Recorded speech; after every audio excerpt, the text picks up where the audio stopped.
Hello guys, welcome to my YouTube channel. Nongtham YouTube channel barabe nongthamni seo pinarbaw godan video lana फैबाय नोंथांना भिडिअखौ मिथिखाबाय जानांगौ thumbnail बा title नुनानै भिडिअब्ला नोंथांना भिडिअखौ उइदाव स्किप खालामा जासे जोबजासिम लोगोफोर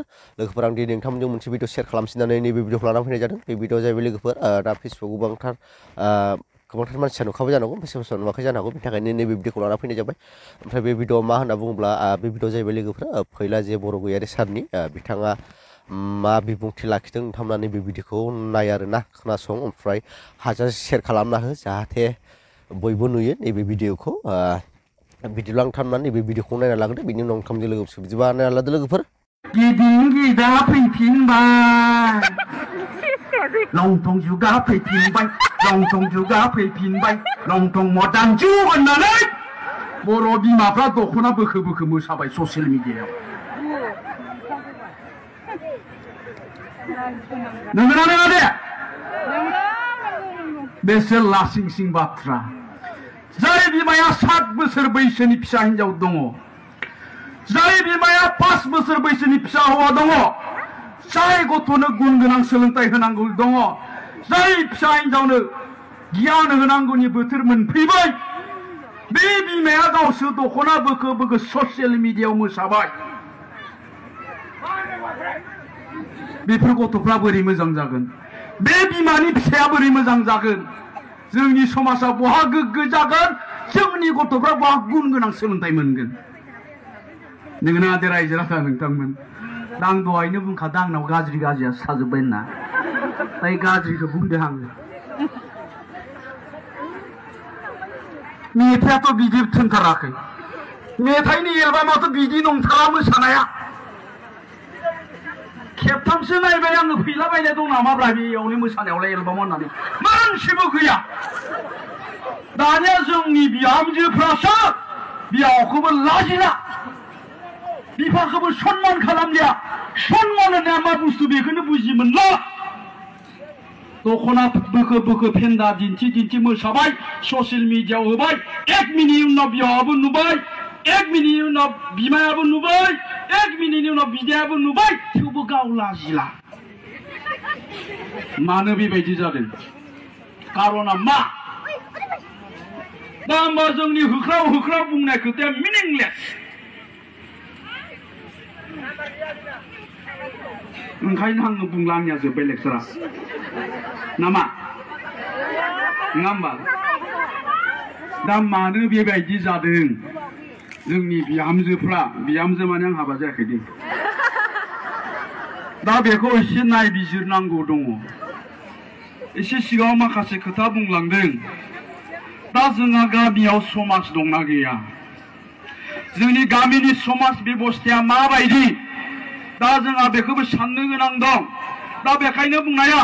जों समाज दानायनि खोथा बुंदों न'खर दानायनि खोथा बुंदों नाथाय जोंनि समाज बेबस्थाया मा जादों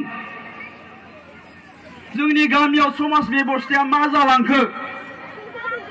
दा बेफोरखौ नोजोर होनांगोन कारन जोंनि गामियाव बे सासेल' आइजो गैया सासेल' बिहामजो गैया बेहाल' गथ' गथाय गैया गामिनि गंफ्रोमबो न'खराव गथ' गथाय दङ जायफ्रा जोंनि भबिष्यत जों गेरेमसा हारि दानो नागिरदों बे गथ'फोरखौ थांखिनानै जोंनि फिसाफोरखौ थांखिनानै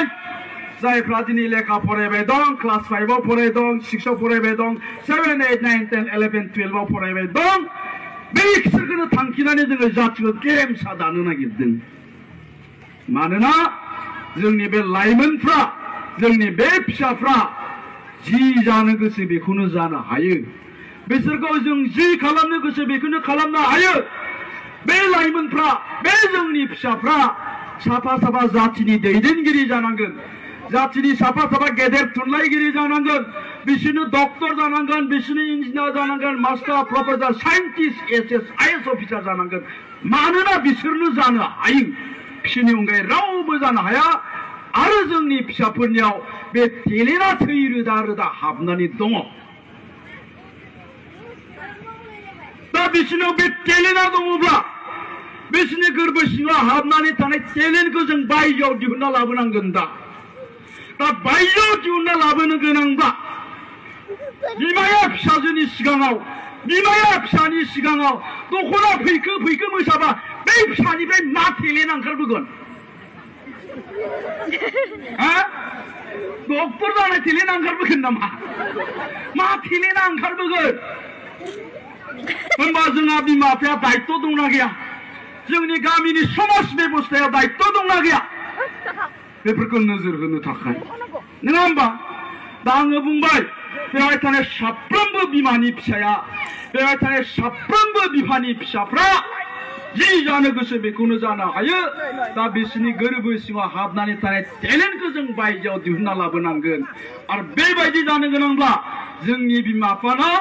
नाम्बार 1 गावसिनावनो सेल्फ कन्फिडेन्स आत्मबिश्वासा थानांगोन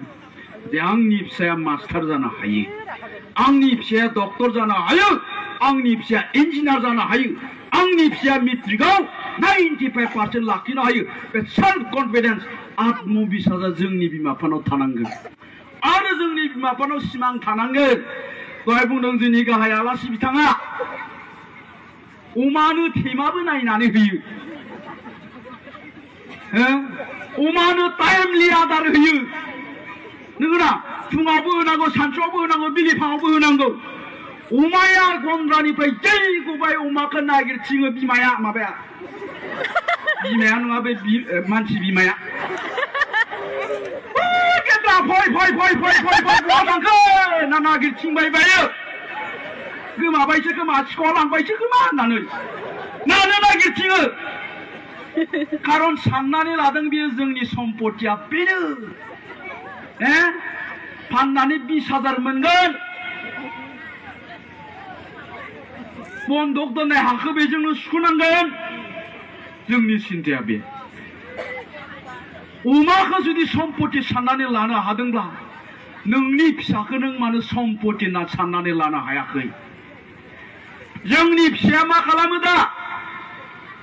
हरनि 12टा बाजियाव धिरबिलाव गोसोथोनायखौ लानानै बार्थडे खालामहैयो बार्थडे हरनि 3टायावसो न'आव फैफिनो बेखौ खिन्थु नागिरोसै फिसाया हरनि 3टासिमबो न'आव फैयाखै नागिरा अखानायै 12टासिम उन्दुयो जेबो बुङा मा बुंहैयो बिमाया थांनानै आयो फिसाया मेगन मोदै जाहैदों खोमाहाय नै बाबु आबा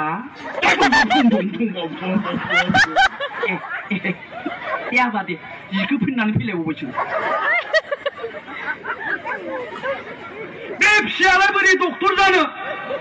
बे फिसायालाय मेट्रिकआव माबोरै 95% लाखिनो बे फिसायानो ड्राग्स एडिक्टेड जादों जों बुंबाय थायो ड्राग्स एडिक्टेड जाबाय गथ'आ ड्राग्स एडिक्टेड जाबाय जौ फाग्ला जाबाय जौ फाग्ला जाया मा जानो बेलाय ड्राग्स एडिक्टेड जाया जानो मा जानो बेलाय देनाय जाय गथ'आ 3टा बाजियाव हाबफैयो मोनानि हराव बिमा बिफाया जेबो बुङा नोङो नाङा देनाय माबा उन्दुनायखौना आबा सिखारदो बुंनांगौमोन बिफाया सिखारामोन बबाव थाहैबाय थायो नों 3टा बाजियाव गथा गोदाय बान्थ'गोन बे सानना बुंनाय सोर फिसा बियो नोङो नाङा देनाय दा गथिखे जोंनि फिसाफ्रा बिदिजों बहा मोजां जानो आइफोर आफाफोर जोंनि न'खरनि सम्पति बिसोरो बे फिसाफ्रा बेयाव थानाय सेंग्राफ्रा बेयाव थानाय सिख्लाफ्रा बिसोरनो जोंनि न'खरनि भबिष्यत